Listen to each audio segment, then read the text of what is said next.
Hey everyone, welcome to our seller strategy webinar. My name is Chris Swain. I am with Epic Realty here in Cincinnati, Ohio.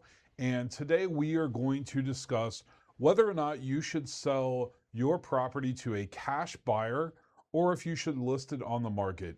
This is a common question many people have, and I know everyone is getting those postcards in the mail that are like, sell your home now for X amount of dollars, we'll buy it cash price, no cleaning it out, no improving it. And it's confusing for a lot of people because they don't know whether or not this is legitimate or a good deal or whatnot. So, today we're going to discuss your options. I'm not going to try to convince you to list your home with me. I'm not going to pressure you in any way on about anything. I just want to make sure that you do not accidentally leave tens of thousands of dollars on the table by not having a clear idea of how these investors work and what your options are. So let's get started. First, I want to ask you a question. Which would you choose? $250,000 and I pay you next week, or $325,000 and I pay you in 60 days? So $250,000 for next week, $325,000 for payment in 60 days. Now, for most people, this is a pretty easy answer. They would wait 60 days to make $75,000 more. I would, you probably would. I don't really know anyone that wouldn't want to wait 60 days to make 75K more. And so, as you probably know, you can probably guess, this is the basis for what we're going to talk about today. Time versus money. How much is your time worth? Is it worth waiting 2 months and making 75,000 more? But first, I want you to do something for me. I want you to make a promise to me. Before you accept one of these cash offers, you're going to give me a call. I want to talk with you before you make a decision on going with one of these cash offers, and I want to help you avoid potentially losing tens of thousands of dollars in profit in selling your home. I want to look at every aspect and I want to guide you and help you make an informed decision whether or not you list with me. If you decide to go with them, that may be the best option. Look, they have their purpose, these buyers, these cash buyers, and for some people they make sense, but I am a true believer in being informed about a decision, especially one as big as selling your property. I want you to ultimately understand your options. That's the goal of this presentation today. I want you to understand why investors pay less. I'm going to give you some insight as to how they do business, what their strategies are. I want to inform you and show you when a cash sale ultimately makes sense. Sometimes it does. And I want to share with you something I call the homeowner's advantage. This is a option that a lot of people have. They simply don't know about it, and it could affect just how much they get for their property and ultimately what they walk away with. And then I want to show you how I compare the net proceeds for each option before I decide on whether or not that option is a good option for me. I want to be very upfront and clear. Cash buyers are not the enemy. They serve a purpose in the real estate market. They provide speed, certainty, and a solution for properties or situations where listing the property may not be the best fit. So, this presentation is not about bashing cash buyers. They have their purposes and they may be the best option for you. But I want you to understand that every cash offer or investor has a business model behind it. And I want you to understand that model. And it's essentially them taking the future market value, what they would ultimately list the property for, what the value would be, the ARV, which is after renovation value. And I want you to understand they deduct the cost from that ARV. They look at all the repairs they're going to have to make in order to get that after renovation value, that highest and best offer. They're going to also deduct carrying costs. And this is the loan they're going to take out in order to facilitate buying your property. So there's this common misconception that cash buyers have a duffel bag of money or a briefcase of money that they can plop down at closing and say, here you go, don't spend it all in one place, right? But all of these guys, I mean, 99% of these guys have a financial backer, someone that is willing to loan them the money in order to make a percentage of it. And this is typically called a hard money lender.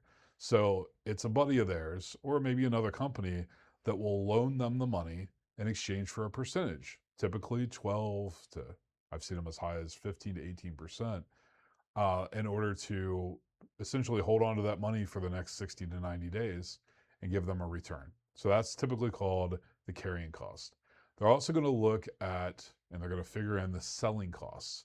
These are the costs that they're going to have when it comes to selling the property, such as their costs for marketing the property with a realtor. They may do some video, they may do some photos. Anything relating to selling the property goes into the selling costs. And then ultimately and finally, and most importantly, last but not least, is their desired profit. These guys do not purchase properties just because they like purchasing properties. They do it to make money like anything else.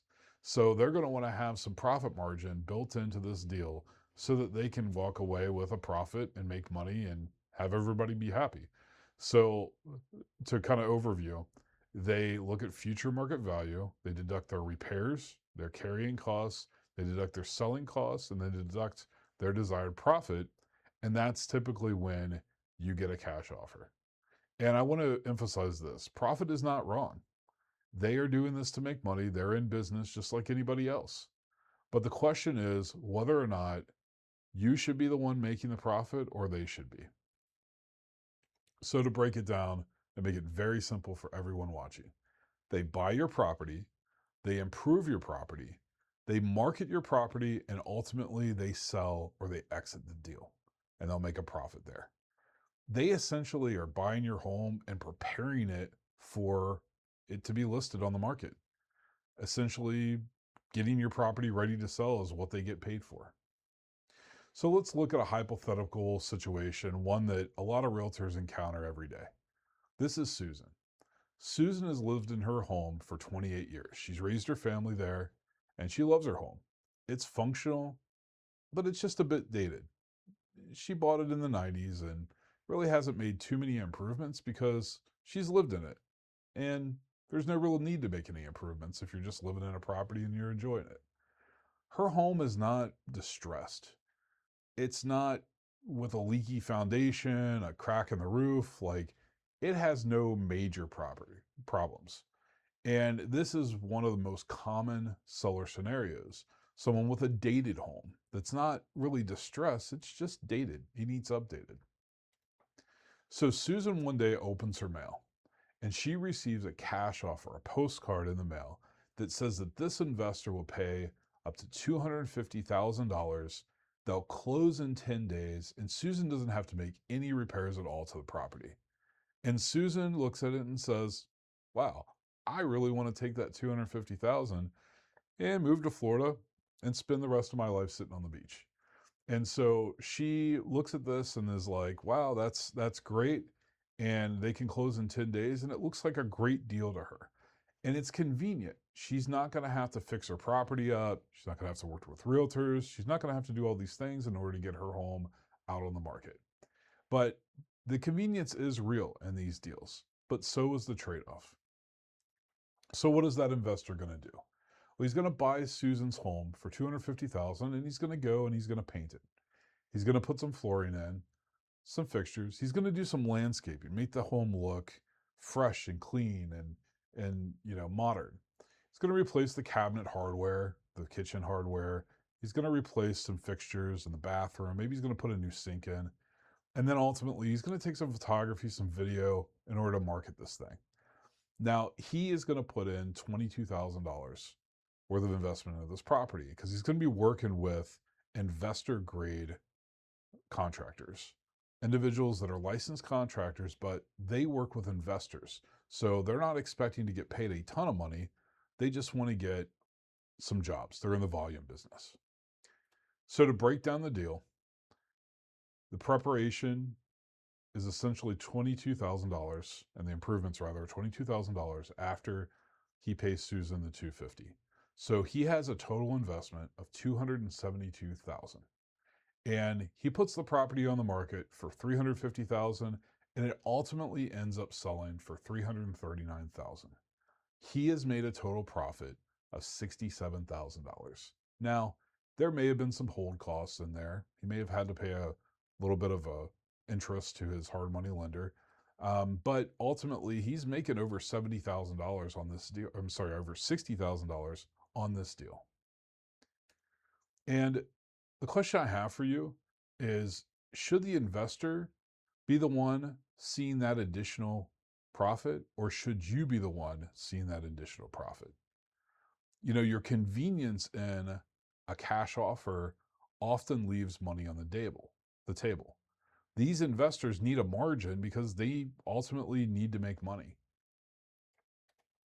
And so most sellers think they have two choices. They sell to a cash buyer, and that cash buyer takes it, improves it, lists it, makes money, or they sell the property as is. They essentially put the property out there on the market in its current state, and they may sell it on the market in its current state, but it takes time, and they may not get as much as they wanted for it. But ultimately, there may be a third option that you want to consider, and this is what I call the homeowner's advantage. We have a program through our brokerage called Epic Elevate. And what Epic Elevate allows you to do is make improvements to your property and pay nothing for those improvements until you close. Essentially, it's like a home equity loan, but instead of paying monthly on it, you're paying at closing. So you can go in, do the $22,000 worth of improvements, make the extra money you would make by doing those improvements, and pay the loan off at closing instead of each month, like you would a home equity line. So the deal would work like this. If you went with a cash buyer, you would pay $250,000, or you would buy the cash buyer would buy it for $250,000. You would get paid $250,000, and you would close quickly within 10 days, next week, and you wouldn't have to make any improvements. And after everything's said and done, you would make $250,000. Now, if you had a mortgage, if you had some liens, it would deduct from that, but essentially that's what you're making. Or if you utilize the third strategy, the homeowner's advantage, the improve and list strategy, you would make you would sell the property rather for $339,000, just like the investor would, minus your improvements of $22,000, minus your commission of 20 grand, which is essentially what the investor would ultimately pay as well, and minus your closing costs of $5,500, maybe slightly more, maybe less. Ultimately, you would make $41,000 more if you went with the improve and list strategy. So we have three strategies now, and one size does not fit all. Not everyone is going to be in the best situation for the cash buyer or the listing as is or the improve and list. It all depends on the deal, the goals that you have, both financially and time wise, and essentially your comfort level, what you're comfortable doing. So most people have three options.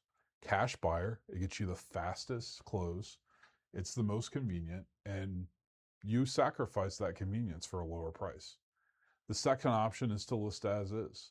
You're going to have a little bit more of a timeline than you do with a cash buyer, maybe a couple months, but you're not going to make any improvements to the property, and you're going to get market exposure. Think about it. If you list it as is, even, you're going to get dozens, if not hundreds of people looking at your property versus a cash buyer where you only get one person looking at the property, one offer, and essentially it's a private transaction that nobody really knows about. The third option, and the option that works for a lot of people, is the improve and list. Now you're going to have a longer preparation time, maybe a couple months to get the property up and looking good. But you're going to get the highest potential net. You're going to get the net that the investor typically gets because you're now in the investor's shoes. You're selling the property after fixing it, and you're going to get the most potential net gain out of that property because that property is essentially marketable and going to command the highest offers. Now, I'm going to make you a promise, and I'll stand by this promise. No matter what way you decide to go, I want to recommend whatever option is best for you. If the best option for you, taking in consideration your timeline and the price you need off of a property, the seller price you need off the property, and if any other factor is to take the offer, I will recommend you take the offer. If you have some time, but you don't want to fix the property up and you just want to kind of see what you can get for it, maybe your area doesn't have a lot of inventory, I'll recommend you going with the as-is listing. The third option, the essentially you in the driver's seat, you become the investor. If that's the best option, I'll recommend that. But I will recommend whatever option is best for you, in my opinion. And we will have an open and honest conversation about your goals and an open and honest conversation about what your property is worth and what it can potentially command on the open market. I want to sit down with you for a complimentary seller strategy session. This costs you nothing. I want to come up with an estimated cash offer value. If you have a current cash offer, let's go over it together. We'll see if that's a good offer or not, based on my experience. We'll also look at the estimated as-is market value. What would I suggest listing this property for as is on the market today in your area? And I also want to go over the estimated after improvement market value. We're going to go through and we're going to look at potential improvements you can make, what those potential improvements would cost, and your return on investment for those improvements. We're going to essentially lay out the plan just like an investor would to see what your total market value would be after you fix the property up. And we're going to look at all these options. We're going to compare the timeline, the net proceeds, and we're going to compare all these three paths. And before you accept your offer or you decide how to list, you're going to have a complete strategy. And you're going to know all your potential options and be able to make the best decision for you and your family. This free home evaluation comes with no obligation. I'll come out, I'll estimate, I'll look at the market, and I'll help you decide whether accepting the cash offer that you may have received makes sense. But I want you to do one thing. I want you to reach out before you sign any deal with anyone. It will cost you nothing to have me look it over and to give you my opinion based on my experience. With anything in life, it always helps to have a second set of eyes on things. And because it's no obligation, it's free. It's not going to cost you anything. And I'm doing this to help people make better decisions before they sell their home and to be better informed as sellers. Again, my name is Chris Swain. I'm with Epic Realty. Give me a call or shoot me a text at 513-451-5000. And I'll love to sit down with you or have a phone call and discuss your options. If you liked this webinar, you want to see more real estate information, videos for sellers, for buyers, go to my website. It's cincinnatilisting.com. Has a lot of educational tools on it for both real estate investors, for residential buyers and sellers. It also has a list of our current deals that we currently have on real estate throughout the Cincinnati area. Again, my name is Chris Swain with Epic Realty, 513-451-5000. Until next time, have a great day. We'll talk to you soon. Bye-bye.